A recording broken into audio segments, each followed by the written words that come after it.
welcome back.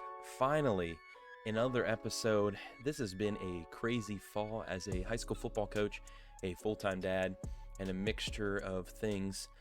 Outside of that, it has not gone according to plan, but hey, here we are. Coming back in, last we talked about was the AFC North.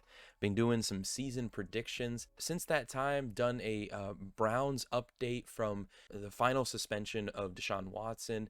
That was out in the last episode. I've also done my first fantasy draft of the year. Feeling pretty good about that. An 18-person league, so it's really difficult to get a solid roster. But I am really happy with who I got. This week, we come into the start of the NFL season. Finally excited to be able to watch some actual football, not the preseason nonsense. It's here. It is September, and it's about time. I'd said in the last conversation covering the AFC North that this episode we'd be talking about the NFC North, but here's the reality. The season starts in just a couple days as I'm recording this. And with how things have gone so far throughout the second half of August and starting September, I don't know that I'm going to be able to go through every team for every division if I only do division-based predictions. And so we're going to try and see how far we can get in this episode. Little guy's down for a nap. I'm taking advantage of the time recording. And we're going to see how far we can get to finish out more teams and my predictions for their schedule, for their outcome of season. I'm ready, I think. By the way, guys, new Patreon just released. If you are interested and you want to look out for ways to be able to garner other content from Cleats Off the Couch, from myself, Delkery, be sure to check that out. It's in the description, in the link, both on YouTube and in Podbean app. So be sure to visit the link tree, check out the Patreon, and appreciate you guys just listening and being a part of the conversation, let alone anyone who considers supporting these efforts so that we can give a little bit more focus and time into them as I look forward through these next 3 months of the actual NFL season. So I do have in my personal Discord, I do have a list that has all of the team predictions that I had done from TikTok. I think we're going to finish out the rest of the league today. This is going to be a big episode. And big as in rich, full, meaty, getting you ready for kickoff this Thursday night. I'm still going to visit schedules. I'm thinking through this. I had a plan, and of course, when you have a plan, you got to go off of you got to go away from the plan and then get pulled back by the plan and then go back towards the plan again anyway. And it's a whole tug of war mentally back and forth. Anytime there's a comment section, anytime there's an opportunity to be able to share with me what you guys think, I'd love to hear what you're thinking as we have conversation. And this is not just a one-sided monologue of which I am the know-all be-all. I mean, I may do better than most of the experts, but so do you. So, you know I'm right. So, guys, starting with that NFC North, we had talked through the rest of the AFC North, just revisiting that. I think I had the Bengals somewhere between 11 and 13 wins, the Ravens somewhere between like 10 and 12 wins, the Steelers somewhere between 7 and 9 wins, looking towards that winning season, and the Browns, I think, even in my update, I had.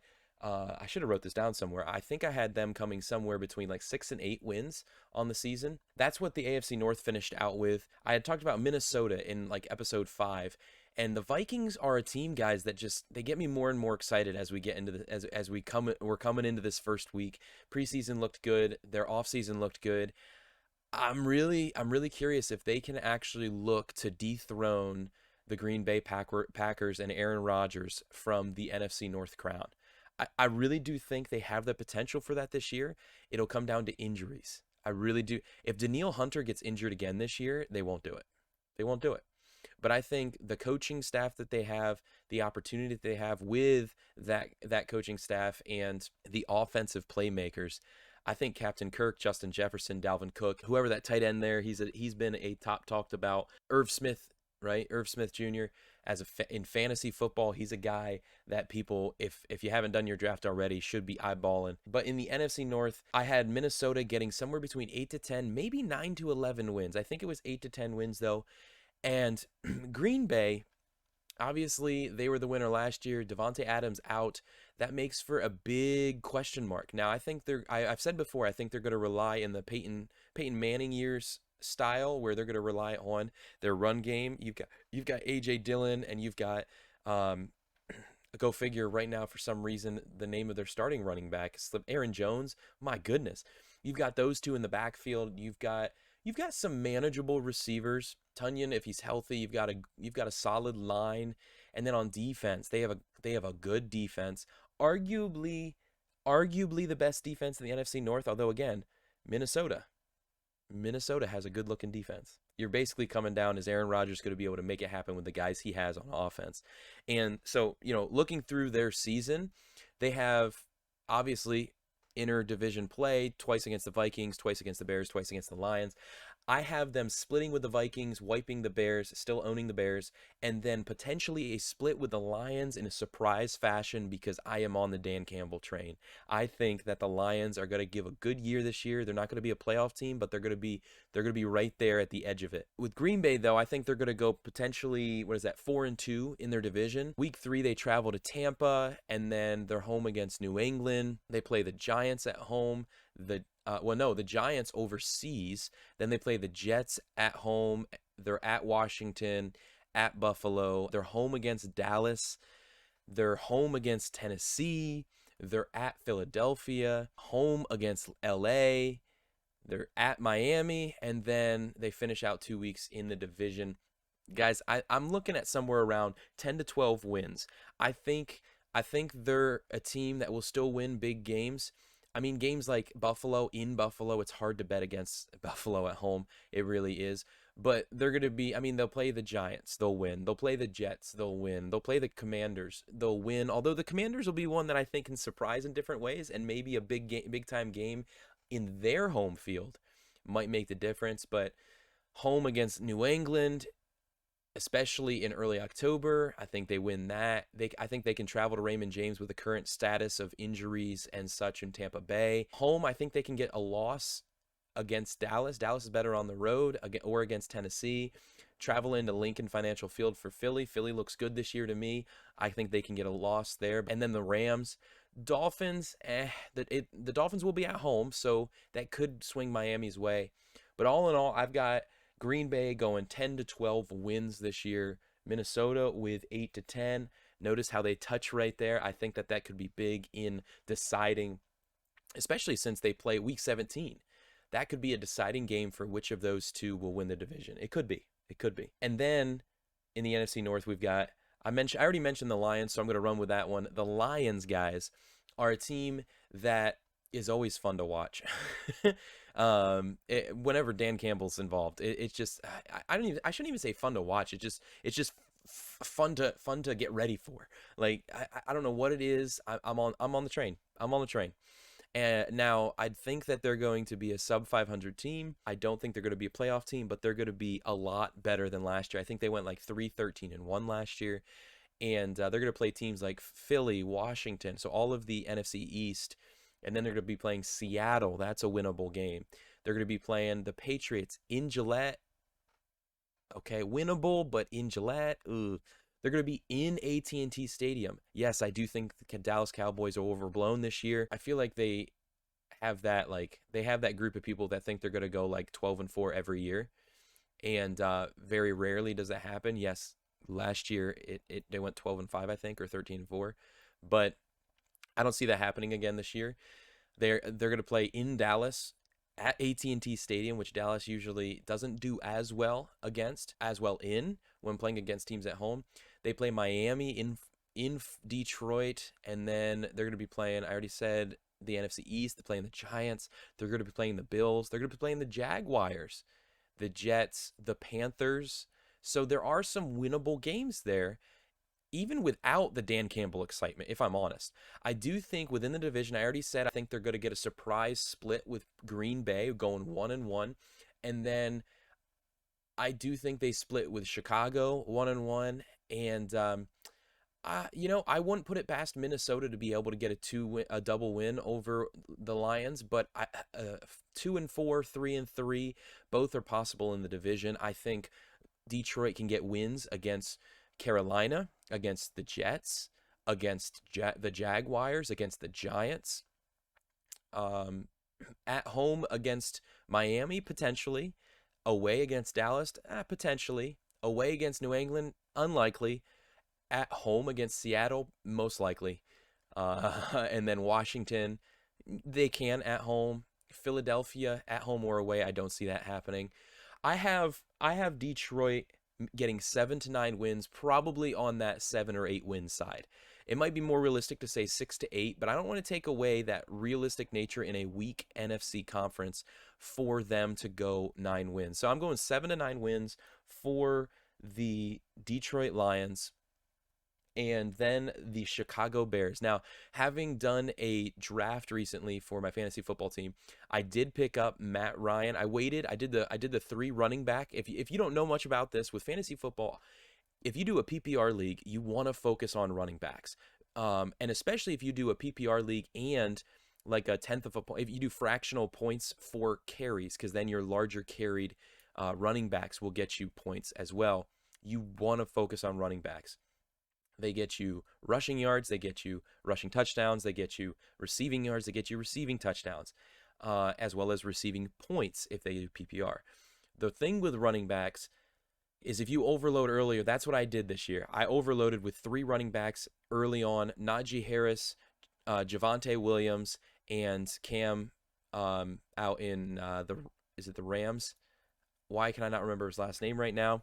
He's coming off of injury, and he's going to be handcuffed at first, but I think that's a good flex. I did that and waited maybe a little too long for quarterback. Obviously, the Colts offense is going to be relying on the run game, but Matt Ryan loves to pass. I got me some Matt Ryan. I think we're going to see some things opening up there with the receivers in Indianapolis this year, and some advancement forward, which will be good to see. And then I picked up me some Justin Fields.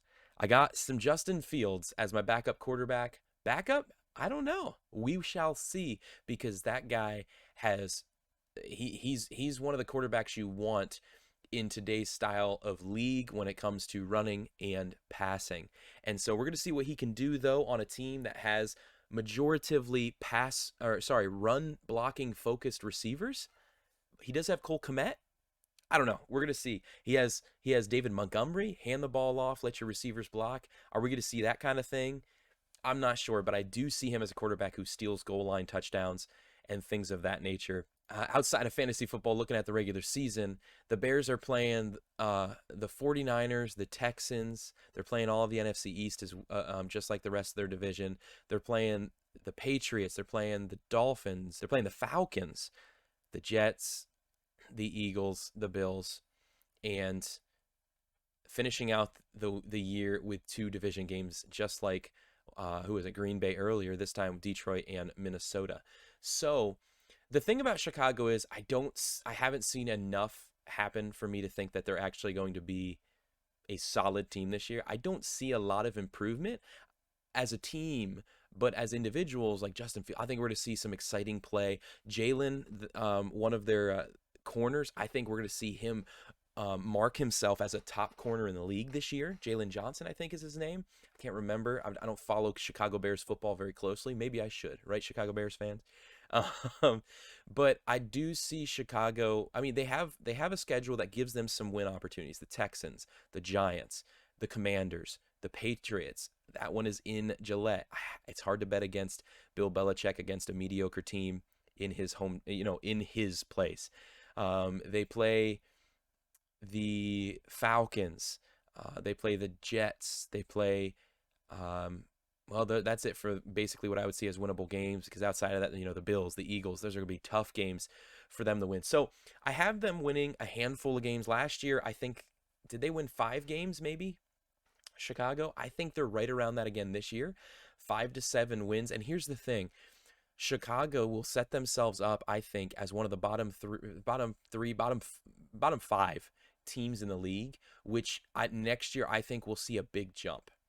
I really think we'll see a big jump. Things seem to be on the right path when it comes to their coaching situation. When it comes to, I can't necessarily say the front office. Did they make some changes there? Maybe they did. My one buddy is a Chicago Bears fan, and he was always face palm when it came to how the front office in Chicago was handling things. So let me know, guys, if you're listening, a Chicago fan, or you're somebody who's a fan of the NFC North. Has there been some changes in Chicago that actually look to be positive moving forward in the next couple of years? I think just from a draft perspective and from an outcome of the players that they have on their team right now and where they could be with the upcoming draft this next year, I do think they'll make maybe a game or two improvement over last year this year, but they'll have a high opportunity in the draft to then stack on top of there. And we may be looking at a team that starts to vie for a wild card spot in 2023 season.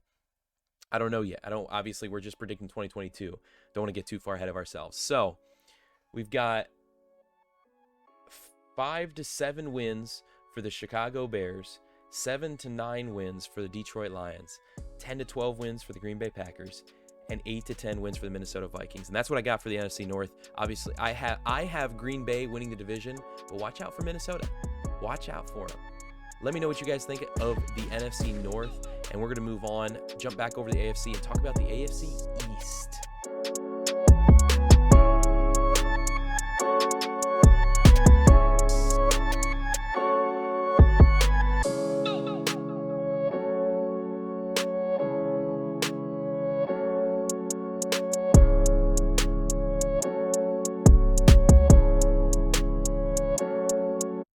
But before we get started with the AFC East, I just want to let you guys know, first of all, with the season starting here this Thursday night for the NFL, make sure you're on NFL Plus. One of the things you can do is check the link in the description, whether you're watching this on YouTube or you're listening to this on Podbean or Amazon Music. I want you to know that you can get NFL Plus to be able to watch in-market, out-of-market games on your mobile devices, $5 a month. $30 if you pay for the year right up front. That's what I did. I want to make sure you guys are on the right page when it comes to your capability of watching games this season when you're on the go, on the move. And I know I'm going to be ready to go, switching between my fantasy football apps and NFL Plus to be able to watch those games. So get on there with that as well. And know that when you do that through the link provided, you're supporting Cleats Off the Couch here with your boy, Del Curry. The AFC East. I talked about the Jets in episode 2, and the Jets are an exciting group, but here's the kicker. I don't know what the most up-to-date, I got to look at this Zach Wilson injury that happened in preseason. There is potential, they're saying, that he could return this week. It was only a bone bruise, and it was a meniscus tear as well. He had surgery right away, I believe. My guess is, to start out the season, you're going to want somebody to sit. I know they do play the Baltimore Ravens. That's a hard one to have him sit in. I'll tell you what would be funny, to be honest with you, is if Joe Flacco were to start for the Jets against Baltimore in week 1 and beat his old team. That'd be fun. That'd be fun to see. I say that both as a Steelers fan, but also as just a storyline. You know, that'd be fun. If Zach Wilson is out, I do think they have less of an opportunity at winning games. The Jets start off against the Ravens, and then the Browns, and then the Bengals, and they start off with a full slate of the AFC North in weeks 1 through 4. Without Zach Wilson, it's going to be hard to see them getting even one win, let alone a winning record. I had them in episode 2. What did I have them at? I had them at 7 to 9 wins, probably on that 7 or 8 win thing. Without Zach Wilson in week 1, let alone anything more than that, week 1, week 2, week 3, I think we see that drop.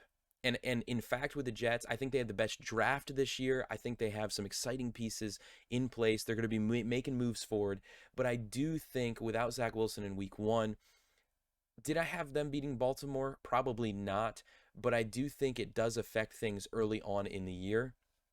If against the Browns or the Steelers, weeks 2 and week 4, it could potentially swing that down. So I'm actually going to do that, and I'm going to put the Jets week 2 update here. I'm going to put them from 7 to 9 wins to 6 to 8 wins. Still going to be a great improvement from where they were. We're still going to see some improvement from individual players, from a lot of great looking rookies, and I think it's going to be a fun future for the New York Jets to finally create some more competition in the AFC East instead of just one team at a time. We had like 20 years of the Patriots with not much competition in the AFC East. And now we have had the Bills, right, with not a lot of competition. And now we've got the Jets looking like in a year or two. The Dolphins have a little bit of potential this year. So, and the Bills are the Bills, and the Patriots are the Patriots. They're still going to be difficult. They're just not going to be great. 6 to 8 wins for the Jets is my update for that. But then the Bills is everybody's Super Bowl pick. And so for me, I think early on they're mine as well, but it's hard to carry that all the way through. Looking at their schedule, they've got a road that they've got to run. They start out this Thursday night against the Rams, and then they play the Titans, and then they play Miami, and then they play Baltimore and Pittsburgh and Kansas City, Green Bay, and then they play the Jets, and then they play Minnesota, Cleveland, Detroit, New England, New York, Miami, Chicago, Cincinnati, New England. You can hear the intonation in my voice as I say each team. You probably understand what I'm thinking with them. I have the Bills though coming through this. They have some games that are going to be tough to win, but they have a team that's going to be tough to beat. I honestly have, even with that schedule, I have the Bills coming in with 12 to 14 wins. Am I a little high on that? I don't know. But I have them coming in with 12 to 14 wins in the AFC East. I think within the AFC East, they darn near dominate. I really do think it's going to be hard for them to lose. I think it's funny because people look at like the roster of like Miami and think, oh, the Buffalo's going to lose to them once. I don't know if they're going to lose to Miami as much as I just think it's hard to have two teams, let alone one team, sweep the New England Patriots. I don't see that happening. I don't see that happening. I see improvements for the Patriots. So I think 5-1 or 4-2 in the division by the Bills, but 12 to 14 wins for the Bills, 6 to 8 for the Jets. And then we have the Dolphins. Let's go Dolphins. Dolphins are a team I've said multiple times, I'm not going to dwell on it too much today, is that I think they're a team that has a lot of potential but will underwhelm us. It's just a gut feeling I've gotten, and I still have. It's not something that's gone away, and that I think any differently of. I still think that they're going to be a team that has a lot of potential. They will win certain big games, but then they'll lose certain games. Why did they lose that? Because they'll underperform at different points. The other thing will be, how will injuries affect them? But I mean, it's exciting to see the idea of Jalen Waddle and Tyreek Hill on the same offense. I'm not gonna lie, but as well as what's his name at tight end there, Mike Gesicki. So we'll see how that turns out. They play within their division, and then they play the Ravens. They play the AFC North, and then they play Minnesota and Detroit and Chicago. They do play the Packers. They play the Chargers, the 49ers. They play the Texans. That's a winnable game. But that's an interesting too, that I think Miami has a chance, but I do see them losing both to the 49ers and the Chargers. I don't see how 3, if not all 4 teams from the AFC West don't make playoffs this year. They look so good. They look so good as a whole. So I think with the roster that they've created, the opportunity that they've created, the intrigue down there, they could potentially break what I think has become Miami's mold of hope and then breaking. And I have Miami though going 7 to 9 wins. That's the win swing I have. I could see them on that winning side. It's going to be hard when you play 2 of the 4 AFC West teams, plus you play the Vikings and the Packers out of the North, NFC North, plus you play the entire AFC North, plus you have the Bills and you have Bill Belichick in your division. It's going to be difficult road for them. So I've got them win 7 to 9 games, and then that ends out with the Patriots. Now, I've been saying a lot about you can't bet against Bill and stuff like that. Don't mishear me. I don't think the Patriots are going to be I don't think they're going to hit the playoffs, but they're still going to be a team that plays well. They've got arguably one of the greatest coaches to ever step on the field, and I still got to make an episode. Let me know if you're interested in that. I still got to make an episode talking about why I do not use the term greatest of all time. I don't think it's a viable phrase. I don't think we can use it. And so when I make statements like one of the greatest coaches to ever step on the field, it's like, I agree with it, but also I have hesitations of making statements like that. The Patriots, they're also playing all of the North, and then they're going to be playing the who are they playing outside of the North divisions? They're going to be playing the Colts. Oh man, that'll just be a fun game. Beginning of November. That'll just be a fun game. Always has been, Patriots and Colts, being mainly because of Tom Brady and Peyton Manning. But then they play the Cardinals and the Raiders. So that'll be interesting. Two teams that I think it'll be difficult for the Patriots to get wins against. I think the Patriots are going to be a team that is more likely. It's not going to be a surprise. I don't think it'll be a surprise. It may be to the media narrative and to the greater sports world narrative. I don't think it'll be a surprise when Bill Belichick and the New England Patriots win big games. I especially at home, especially in Gillette Stadium. But I have the New England Patriots also on that 7-9 win. I'm not sure where they're going to settle there. I don't necessarily see them falling short of 500 this year. I can see them on the 9 win there, but man, the schedule's hard. The schedule that they have is going to be a difficult road to see that happen. Miami with their potential this year, Pittsburgh, Baltimore, Green Bay, skipping a couple, Cleveland, Indianapolis, Minnesota, Buffalo, Arizona, Las Vegas. Arizona is in the second half of the year, and I know everybody hates to keep talking about that, but just statistically over the past 3 years, the second half of the season, Arizona hasn't done as well. So Buffalo again, yeah. So it's going to be hard for them to make it happen this year. But I do think they get 7-9 wins. So I got the Jets with 6-8 wins, the Patriots with 7-9 wins, the Dolphins with 7-9 wins, the Bills with 12-14 wins. Bills obviously winning the AFC East. Let me know what you think, and if I'm crazy or if I'm the smartest guy you've ever listened to.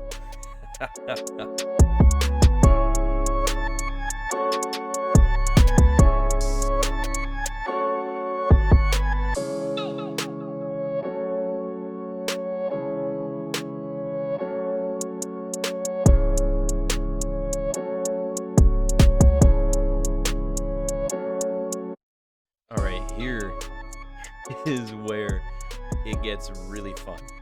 The NFC East. The NFC East is going to be a mud puddle.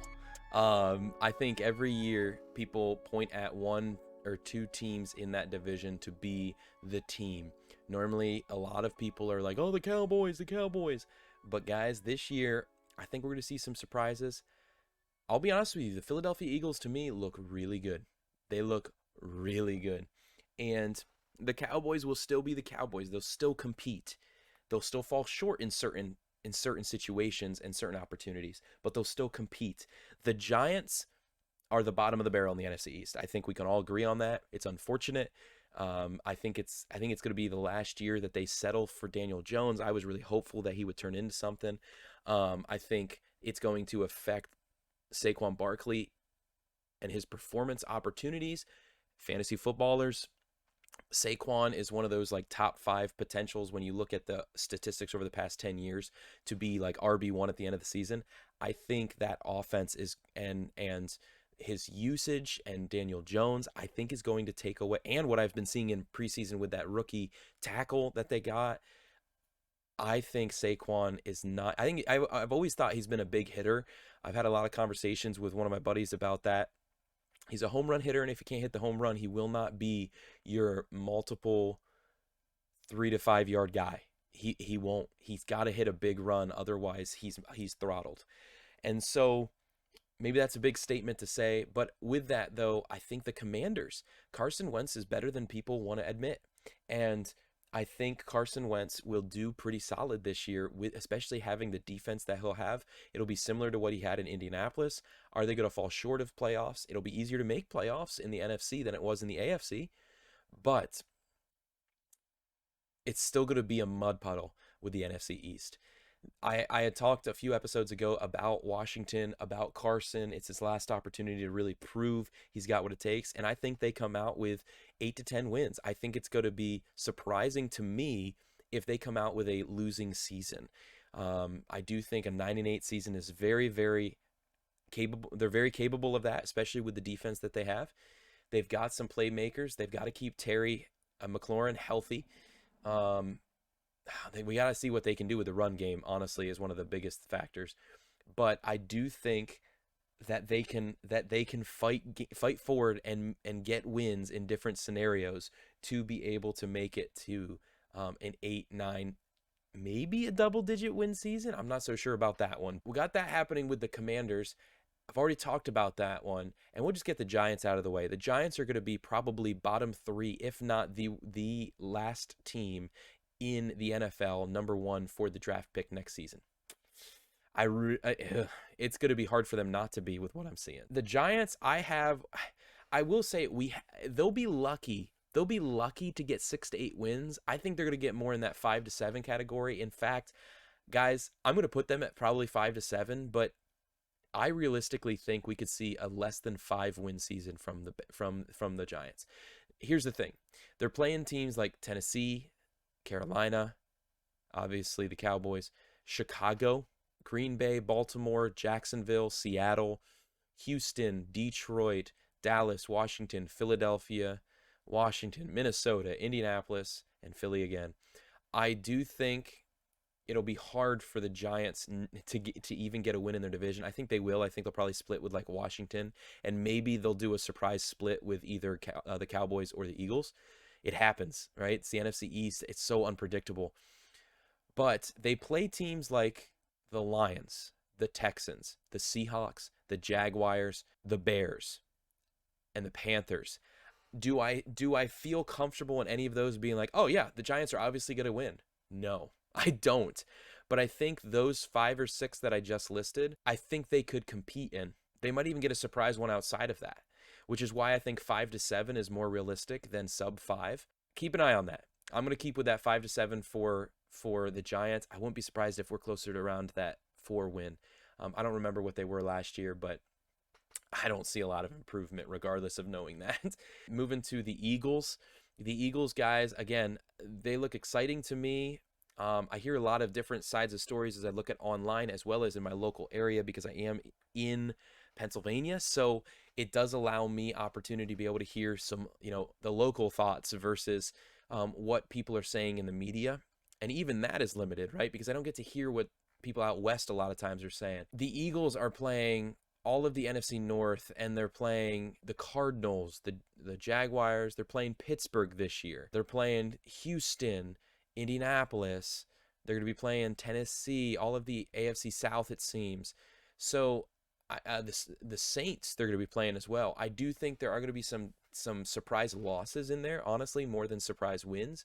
But at the same time, they're gonna be able to play some big games. Again, health is going to be a thing. How they use the run game is going to be a big thing on offense, and obviously how well Jalen Hurts can actually play. Right? I think he's fine. I don't think he's the greatest quarterback to ever play the game, but I don't think he's crap. I mean, he's in the NFL first and foremost. He's set as a starter first and foremost, but I think he'll have a pretty solid season. He'll do pretty well. And having the dual threat capabilities will be helpful to them. Overall, with the roster they have, the games they're playing, I have the Philadelphia Eagles looking at 9 to 11 wins. 9 to 11 wins. And this is where I say it's usually muddy in the NFC East, right?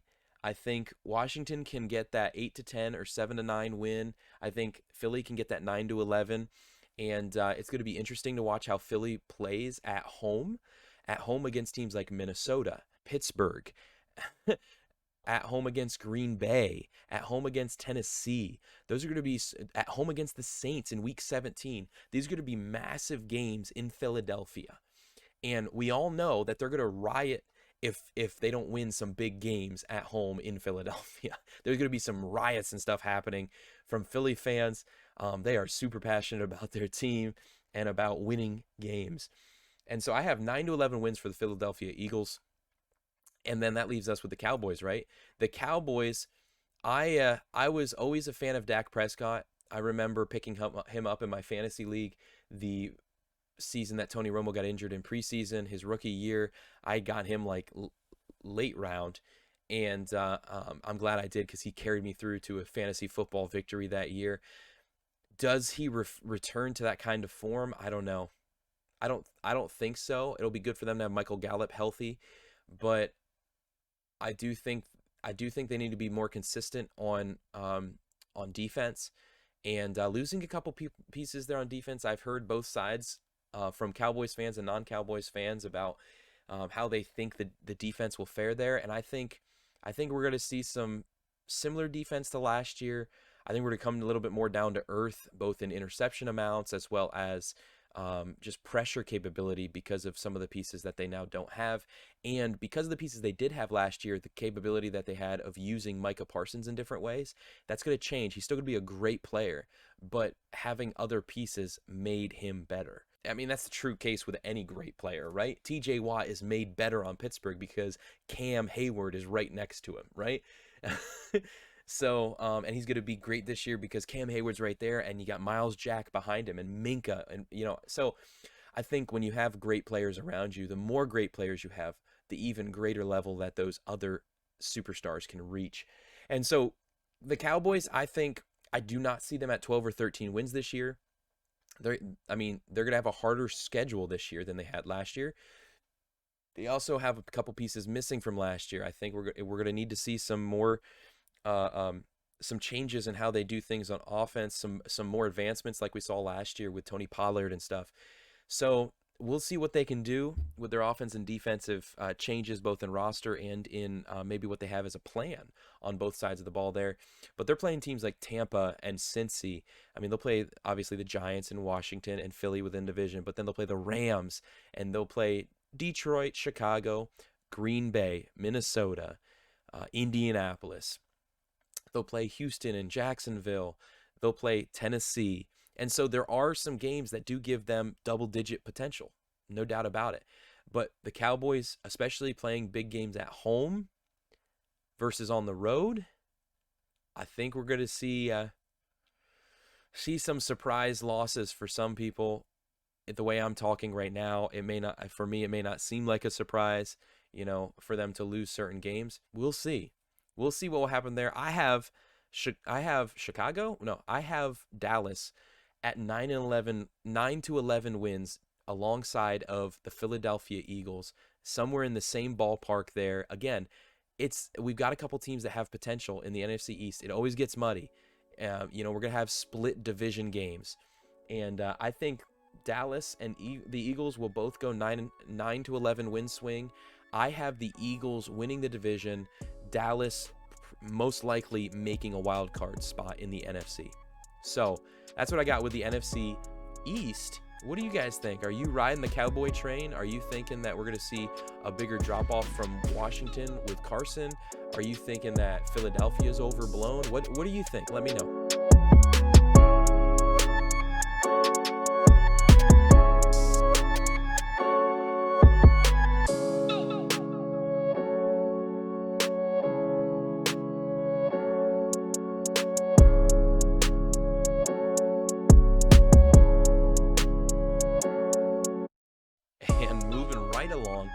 We come to the AFC South. Now, the AFC South, realistically, I think if anybody looks at who is in the AFC South, it's really between two teams this year. It's between the Colts and the Titans. Titans last year with 12 wins, people questioned if they had a really challenging schedule. I think this year they take some steps back. The Colts take a few steps forward. Matt Ryan, probably a better fit for what they're looking for than Carson was. I still think Carson did a decent job at quarterback if you look at his statistics, but stuff about his leadership in the locker room, yada, yada, yada. Matt Ryan is a great leader to have to try and make a run for the Super Bowl, a sleeper run with a high-flying defense and some great pieces in store on offense. I think he advances the passing game there far better than it was last year. He helps to advance people like Michael Pittman, among others. But with the Titans, The Titans I already talked about, I think, and it was really a conversation looking at how much will A.J. Brown gone affect them, and I think it will affect them actually quite a bit. I do think that they're going to start to develop Treylon Burks into something there, the rookie. I picked him up late round fantasy football. I think they're going to be using him early on. He won't be used a lot. He'll start to be brought up to speed and into things, but the way they've been showing things with him here in the preseason, I think we're going to be seeing quite a bit of him. And so with that, I think the Titans drop they drop from the 12-win season, and what did I have them going? I think I had Tennessee getting 8 to 10 wins this year. I think they can still touch the double digits, but I do think they take a couple steps back. Let me pull up their schedule here so we can see real quick. They're playing teams like the Giants, the Raiders, the Bills, the Colts, the Commanders. Obviously, they're playing the Colts twice, the Texans twice. They'll play the Chiefs, the Broncos, the Packers, the Bengals, the Eagles, the obviously Jaguars twice, the Chargers, the Cowboys. So the Titans do not have an easy road this year.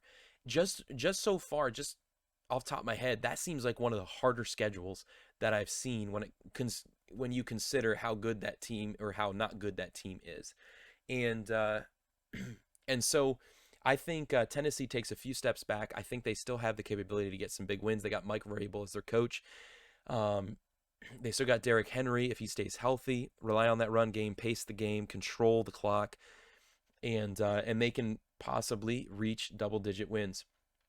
The Colts, though, are a team who I think with Matt Ryan, they can make. They early on were a sleeper pick for me for the Super Bowl, if I'm honest. They were a sleeper pick for the Super Bowl. I don't know that they still are. The Chargers are a team to me from the AFC West that I think honestly could miss winning their division, but could wreak havoc in the playoffs. Here with the Colts, I mean, he's going to be playing his division. He's going to be playing the AFC West just like the Titans will. And they're also going to be playing the NFC East, which probably will work in Indianapolis' favor. A couple teams from the NFC North, but with their schedule this year, I think Tennessee can split in the division this year with the Colts.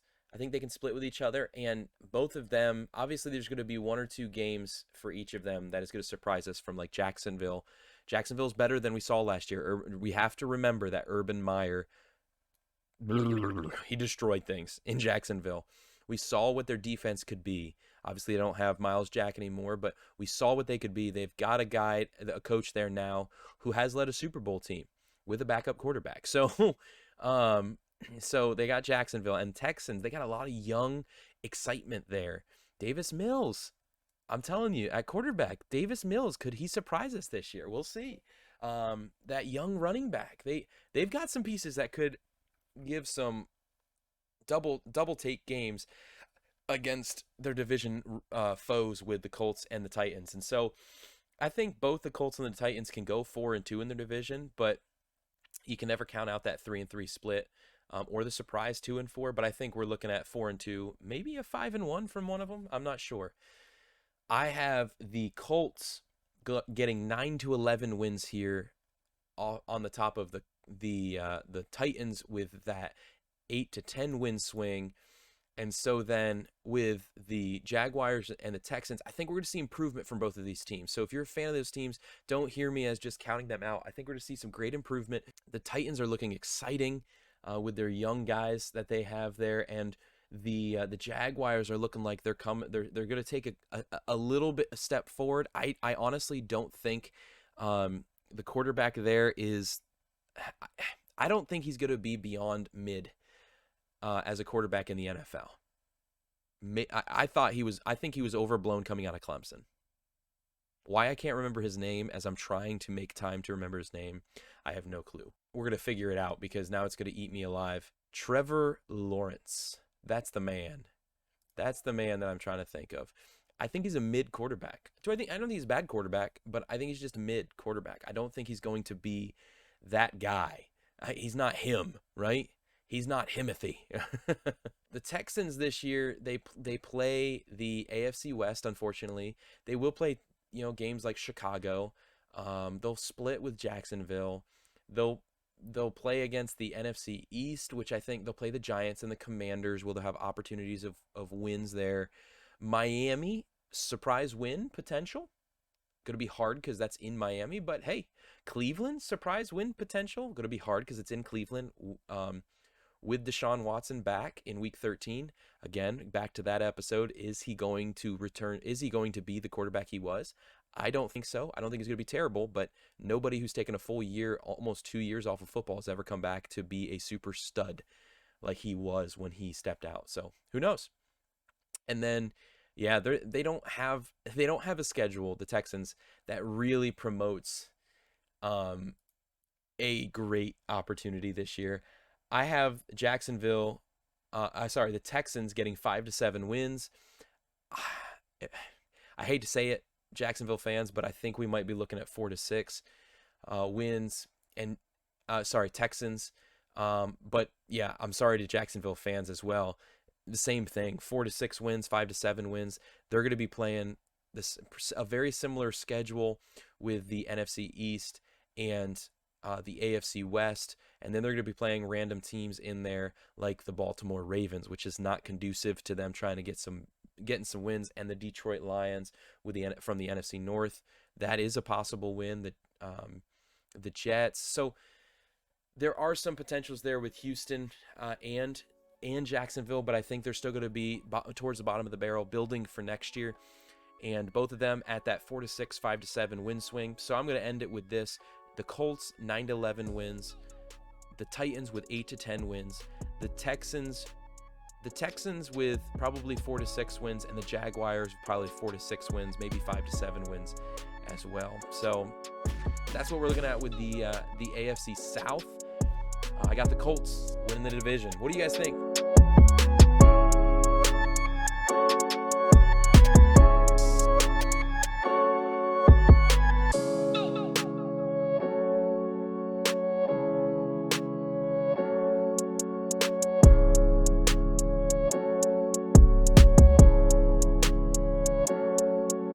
If I gotta be honest, one of the most, throw it up because I have no clue, I would have never thought would have been this division, but the NFC South, guys, I feel like I have no understanding of anymore. I thought, go back a couple episodes, I had talked about Tampa Bay, and I was for sure that they were going to be, a 12-win team, and we were going to see, the reason why Tom Brady came back out of retirement is because he looked around the division and was just like, why not have a free trip to the playoffs again, But I'm not so sure about that. We're seeing personal things that no doubt they affect any player, any person, in how you perform at your job when they're big life things. We don't know exactly what it is, but stuff affecting Tom Brady. And then we see injuries as issues across the board. We see an offensive line that isn't as good as it was. We see some changes there on defense. I just think the NFC South, guys, is a bigger question mark than I thought it was going to be. So Tampa Bay, they're going to be starting off at Dallas in Week 1, at New Orleans in Week 2, home against Green Bay, home against Kansas City. That's a tough front four. That is a tough front four. I think they have potential of even getting wiped by New Orleans Saints this year, which is unheard of. I wouldn't have said that 3 weeks ago. But with where things are, I think Tampa Bay can still win games against somebody like Green Bay in Tampa Bay with a healthy team. With everybody ready and in the right mindset and good weather. I think they can go to a place like Dallas and get a win. I think they can defend home against Kansas City, but will they? With what we're seeing, will they? They're going to play Atlanta Falcons. They're young. They've got some excitement building. I think they can. I think Atlanta can split. Tampa Bay travels to Pittsburgh. I think Pittsburgh can get a win against them. I don't know that they will. It can it's feeling more like a possibility than it was a few weeks ago. It really is. Carolina, I can still see a double win over them from Tampa Bay, potentially a split, one way or the other with the Falcons, right? Baltimore at home, the Rams at home, Seattle in Seattle, Cleveland in Cleveland. The Saints again, obviously. The Niners can be a solid team this year. The Bengals, the Cardinals, and then end out 2 division games. Guys, I had the Buccaneers back in that episode, 11 to 13 wins. I feel like I have to back off. I have to back off until I'm proven otherwise, and I think Tampa Bay is only going to be, dare I say, 9 to 11 win season. Do they take that big of a step back? 9 to 11, 10 to 12 wins? Guys, I think I'm going 9 to 11. That felt right to say. Again, trust the gut, right? 9 to 11 win season still gives, that's a 2/3 opportunity for a double-digit winning season. But 9 to 11 wins for Tampa Bay. And I previously had the rest of the NFC South at 5 to 7 wins. This was done 2 months ago, I think it was. And in that time, I think things have changed in a big way for the Saints, in a small way for the Panthers, in a minimal way for the Falcons. 9 to 11 wins for Tampa. Maybe that's too much off the top, but they'll still be a playoff team. But you know who else may be a playoff team this year? A healthy New Orleans Saints. The Saints, they will play their division, obviously. Then they'll play Minnesota. They'll play Seattle. They'll play Cincy. They'll play Arizona. They'll play all of the AFC West, I think, right? No, just Las Vegas and Arizona. No, Arizona is a NFC team. Oh my goodness, what am I thinking? But they'll play the Ravens, Pittsburgh, the Rams, the Niners, the Browns, the Eagles. So it's going to be a hard schedule for the Saints. But with a healthy Jameis Winston and what he was showing us last year, guys, the Saints could be good. Their defense is going to be good. A healthy offense will be insanely good. And so looking through their schedule here, guys, I think they can win both. I think they win both games against either Atlanta. No, I think the Saints can win both games against Tampa Bay. I think they split with either Atlanta or Carolina. I think they can go 4-2 in the division. Wow. Without Drew Brees. I would have thought it would be a lot longer until I would say that than just a few years. But I think they can go 4-2 in the division. I really do. Teams like Minnesota, Cincy, Arizona, I think they can get wins against teams like Arizona, the Raiders, Baltimore, Pittsburgh, the Rams, the Niners. They're hard games, guys. These are hard games. Here's what I'm thinking. I really do think the New Orleans Saints, guys, could be in that 9 to 11 win location. I do see them being able to get a winning season in the current NFC with the roster that they have, with a healthy team. I'm going to make that my clause. I think the New Orleans Saints can be just like Tampa Bay, can get 9 to 11 wins in the season. But if the quarterback goes down, if Jameis Winston goes down, or there's other big injuries, but especially if Jameis Winston goes down, guys, I'm seeing a 6 to 8 win season.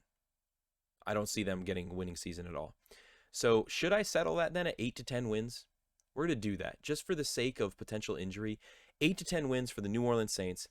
That's what I got going in. I'm locking it in.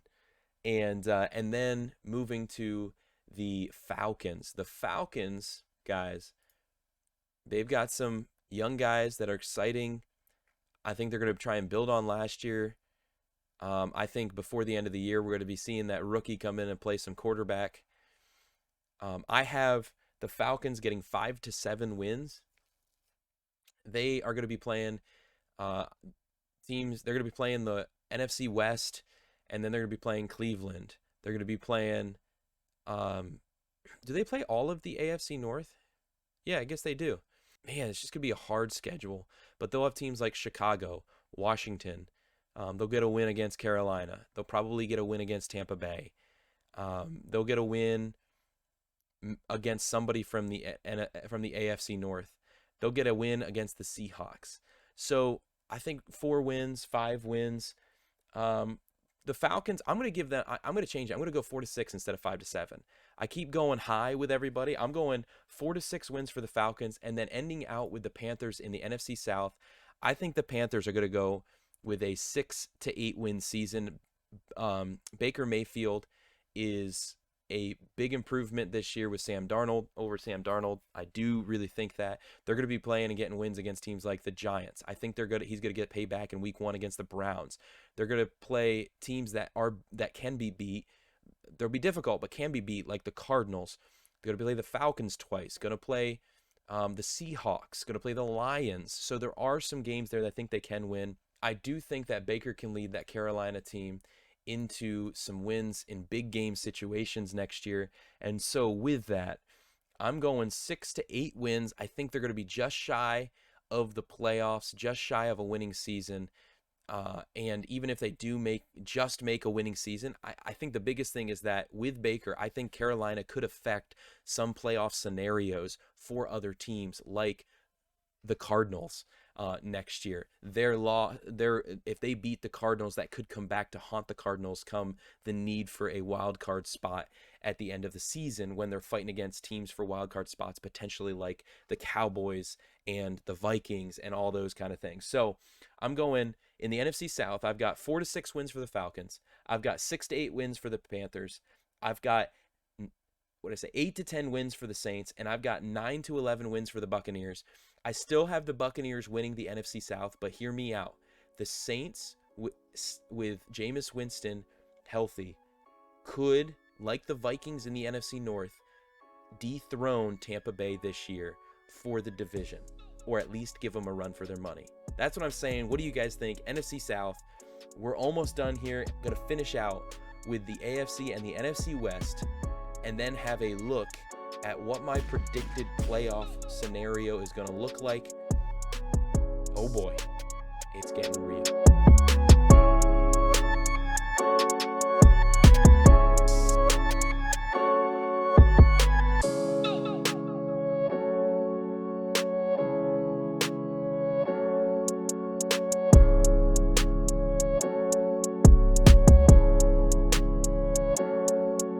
If you're watching or if you're listening, you might get some audio bonus on this episode, but Baby Delcree did wake up from his nap before I could finish. We're going to see if he lets me get through this, if he wants to go through it with me. Guys, talking about the AFC West, the hardest division to predict, in my opinion, this season, just because of how good these teams are going to be. We're talking the Broncos. We're talking the Chiefs. We're talking the Chargers. We're talking the Raiders. Now, about 2 months ago, I made a crazy statement, and we'll see how things shape out. But I had said that I thought that the Las Vegas Raiders would come out as the division winners for the AFC West. Do I still think that? We'll see. We'll see. I'm not going to give it away that easy. What are you thinking? I had talked about the Chargers a few episodes ago, and guys, the Chargers look so good. If you can get people off of their team or their defense, their offense or defense for your fantasy football team, do it. I look forward to Mike Williams jumping over Keenan Allen this year. Yeah, you heard me. You heard me right. Mike Williams, you watch for him this year. But anyway, I didn't get my hands on him in fantasy football, unfortunately, because I focused on running backs. But I do think the Chargers are going to have a good year. And I had said in that one, I think the Chargers, because all of them play each other twice. So I do think it's going to be difficult to see crazy high teen level wins, but I do think each of these teams have the capability in the AFC West to reach double digits this year. I really do. And I think the Chargers, I had them at 8 to 10, but guys, just like I said, just like I increased with the Vikings, guys, I'm going 9 to 11 wins for the Chargers this year. They play within their division, but then they play teams like Jacksonville and Houston, and they'll play Cleveland. That'll be a good one. They'll play Seattle. They'll play Atlanta. They'll play Arizona late in the year. They'll play the Dolphins. They'll play the Titans. They'll play the Colts. So I do think that it's going to be a good year for them. And here's the thing: regardless of difficulty, they've had top tier offenses and defenses the past 2 seasons.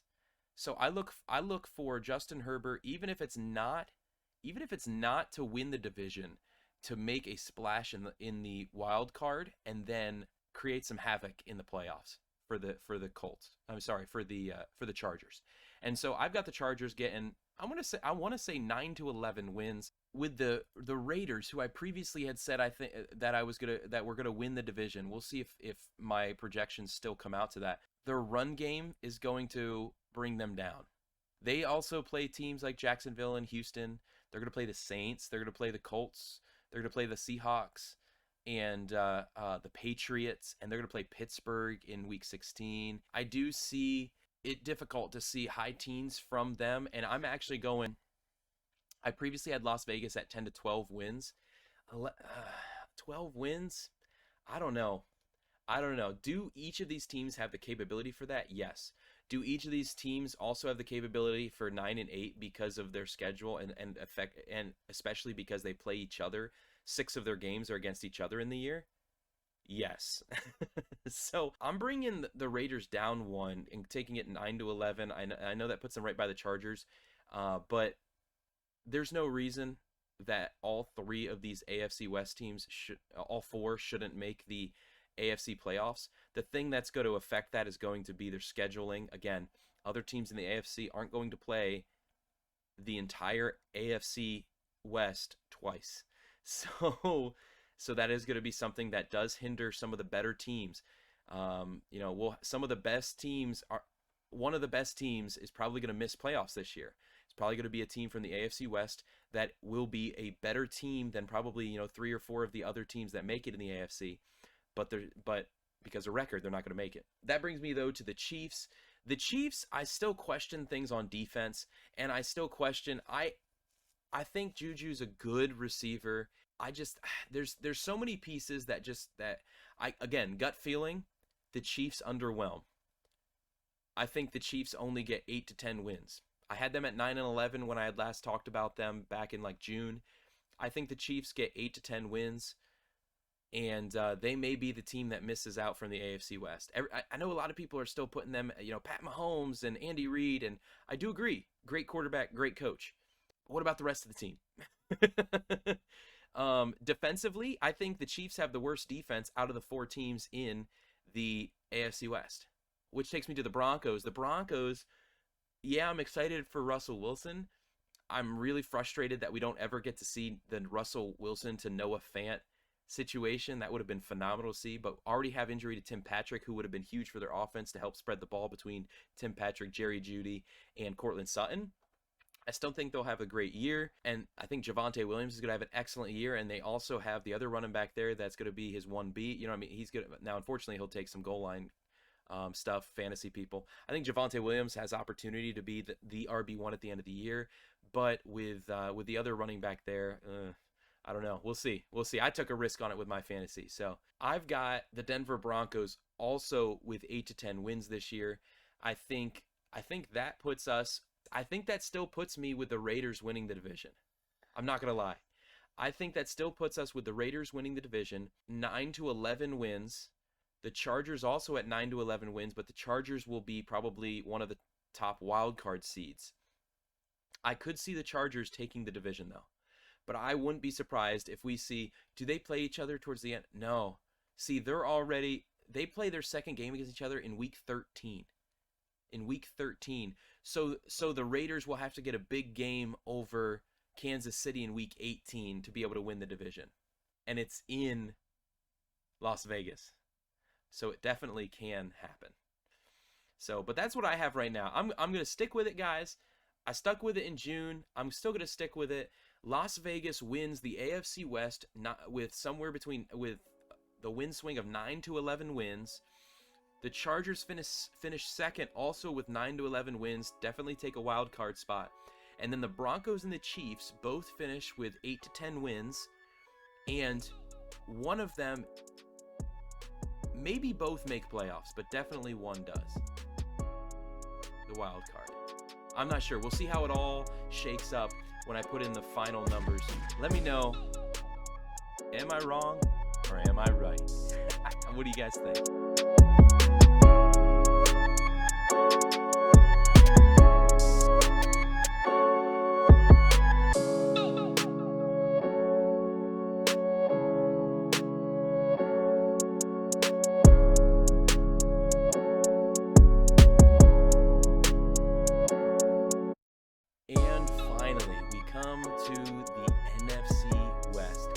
another division that is a lot of fun to watch between, especially the 49ers, the Rams, and the Cardinals. I think the Seahawks take another little step back. I've already talked about the Seahawks. I have them going 5 to 7 wins this year. I think they do like they did last year, or even one game worse. And we'll see what happens there. But the Cardinals are a team, guys. Are they going to change the narrative? The second half of the season, are they going to change the narrative? They start out, guys, against the Chiefs, the Raiders, the Rams. Week 5 against the Eagles. Man, it's going to be tough for the Cardinals to start the year. I do think they have the capabilities to make it happen, but then they play the Saints and the Vikings, and obviously they play their division games. Towards the end of the year, they're late Week 13 bye, and then they're playing the Patriots, the Broncos, the Buccaneers, the Falcons, and the Niners. I think right there to end the year, I think there's definitely 2 wins available there, if not 3. So if they're going to end at 2-3 or 3-2, I think we're only looking at like an 8 to 10 win season from the Cardinals. It's hard to say. I think they'll definitely get wins against Seattle, maybe both, but maybe split. Though they could get a win against the Saints in Week 7. They could get a win against the Panthers. They could split with the Rams, especially taking an early year win. They could split with the 49ers, early year win. They could take out a win against the Chiefs or the Raiders, or both, honestly. But again, I'm not going to bet against the second half slump until I see them not do that. It's been 3 years in a row that they've had a second half of the year that they have not done well. So until they don't do that, I'm not betting against it. And so I got the Cardinals probably going like 8 to 10 wins maybe. And then the Rams, will they repeat, guys? The Rams will have a good team. Good enough to repeat in the Super Bowl? Potentially. Will they do it? Probably not. I don't think that they will. It's hard for a Super Bowl winner to come back the next year and make it again. They play the Bills. They'll play the Falcons. Okay, that's a win, right? They play the Cardinals twice. They play the Niners twice. They'll play the Cowboys at home. Dallas on the road. They play Carolina. They play Tampa Bay. In Tampa Bay, over in the East Coast. They play the Saints in New Orleans. They play the Raiders. They play Green Bay in Lambeau in December. And then they play Denver and Los Angeles and end against Seattle. I do think they can get a win against Seattle. But everything else I'm seeing, guys, it's going to be a tough road for the Rams. I do think they have a good team. I do think that they can do well.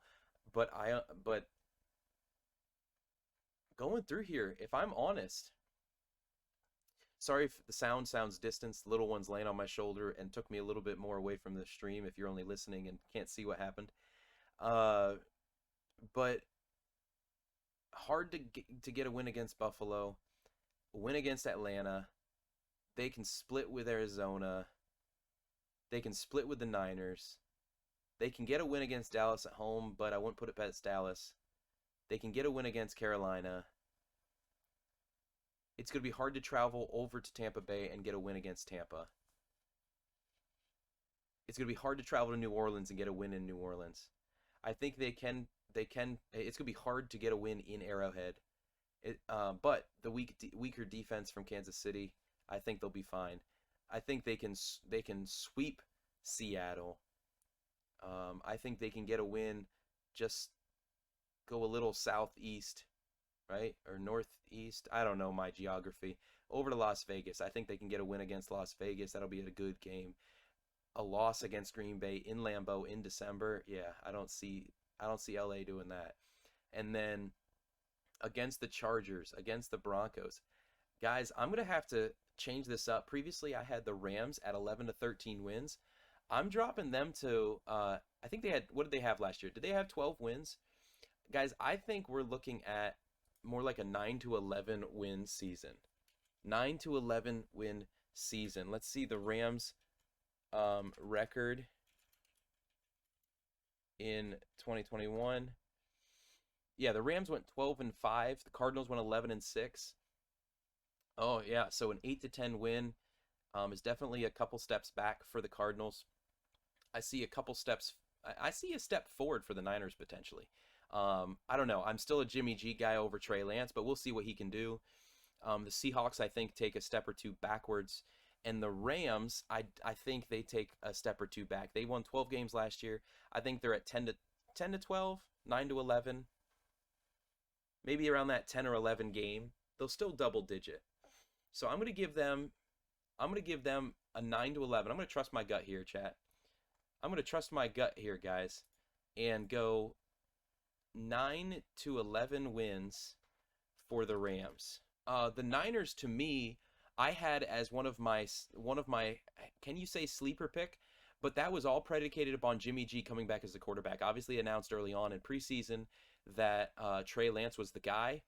Can Trey Lance do that? Maybe. Their roster healthy, they can be a Super Bowl team, but I trust Jimmy G. So with them, though, I mean, they're playing Chicago, Seattle. They'll play Denver, LA, Carolina, Atlanta, Kansas City, LA again, Rams and Chargers both, Arizona, New Orleans, Miami, Tampa, Seattle again, Washington, and then the end against Las Vegas and Arizona. And so I do see the 49ers healthy, having, even with Trey Lance, having the capability, guys, to probably get 10-12 wins on the season. 10-12 wins on the season, which comparatively I had them at 11-13. So this division for me is getting a little bit muddier. It's getting a little bit muddier. So I've got 8-10 wins for the Cardinals, 9-11 wins on the season for the Rams, and 10-12 wins for the 49ers. And then the Seahawks, I'm not going to talk a lot about them. I apologize to Seahawks fans. But I already talked about them in a previous episode. I think we could see something interesting this year to where, will Pete Carroll retire? I don't know. But I know they're excited about some of the pieces that they have there. Maybe Drew Lock finally gets some pieces together, even though they're starting Geno Smith. So I have no clue what the plan is there. But looking at their schedule, they do have the capability to try and win some games. The Jets, the Panthers, the Giants, the Lions, the Falcons. Did I already say that? So I think I have them at 5-7 wins. They won 7 games last year. I do think they take at least a 1-game step back to 6 wins, potentially down to 5. Honestly, could be 4. I don't think they will though. I don't think they'll go back that far. But that's what I got. I've got for the NFC West, guys. I've got Arizona 8-10 wins, the Rams 9-11 wins, the Niners 10-12 wins, the Seahawks 5-7 wins. And so that previously I had the Rams winning the division in the NFC West. Guys, these projections put the 49ers winning the NFC West for me, and the Rams no doubt making a top wild card spot. Interesting. That's not happened before for me. This is interesting, guys. I'm really curious to see how this plays out. And so that's what I got. What do you guys think? What we'll do to finish this out is we'll put in front of us the division winners, the playoff look of who I think is going to make the playoffs. We can talk another time about projected playoffs, right? Playoffs? We're not talking playoffs yet, but I'll at least put together, based upon my predictions, what the playoffs should have a look like as to who's going to win and who's going to go win the Super Bowl. I'm not concerned about that right now. We did that before on TikTok Lives. I can tell you there, I think it was in 2 scenarios. Yeah, 2 different scenarios. I think I had Chargers versus the Buccaneers. And then in another scenario, I had the Colts versus the 49ers, or the Bills versus the 49ers. I don't see the Buccaneers in the Super Bowl. I could see the 49ers. I don't think I will. The Eagles are a sleeper pick for me in the NFC, still are. Vikings could come out of nowhere for us. And the Bills, I think, are still it's their year to lose. The Colts and the Chargers they're my sleepers over in the AFC. So I don't know what we're looking at yet, guys, but we're gonna at least set up a look for what the seeding will be right here to finish out this episode.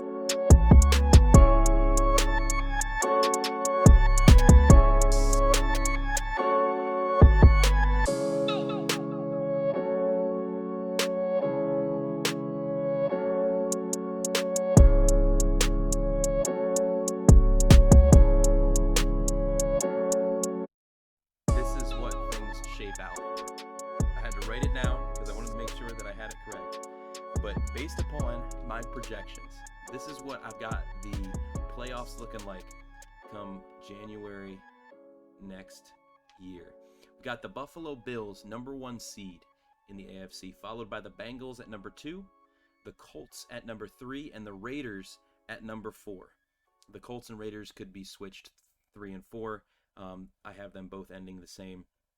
So we'll see what happens there. But then I've got, for the wild card in the AFC, I've got the Ravens at 5, the Chargers at 6, and then I've got either the Broncos, the Chiefs, or the Titans at 7.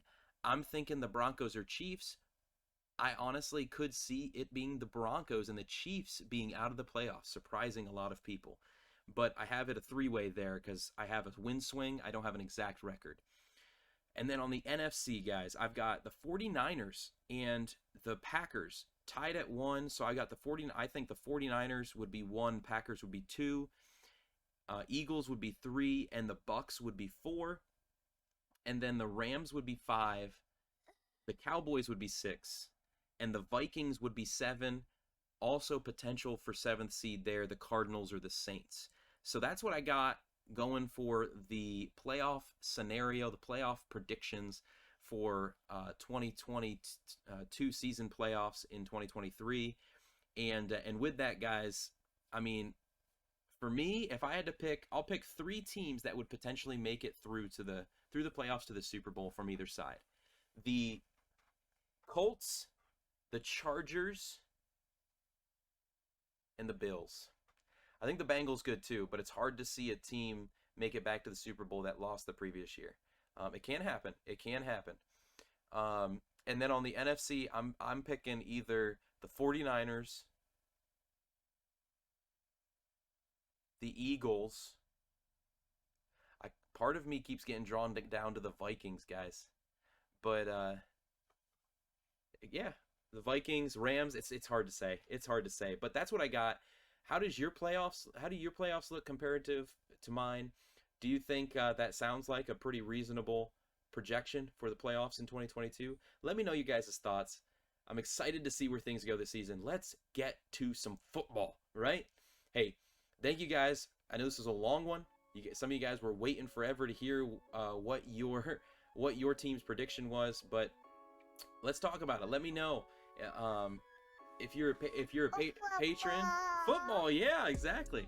If you're a patron, let me know in the Discord some of your thoughts, and I look forward to more podcast episodes going forward. But until then, enjoy the first week of football, and I will see you guys in the next one. See you then.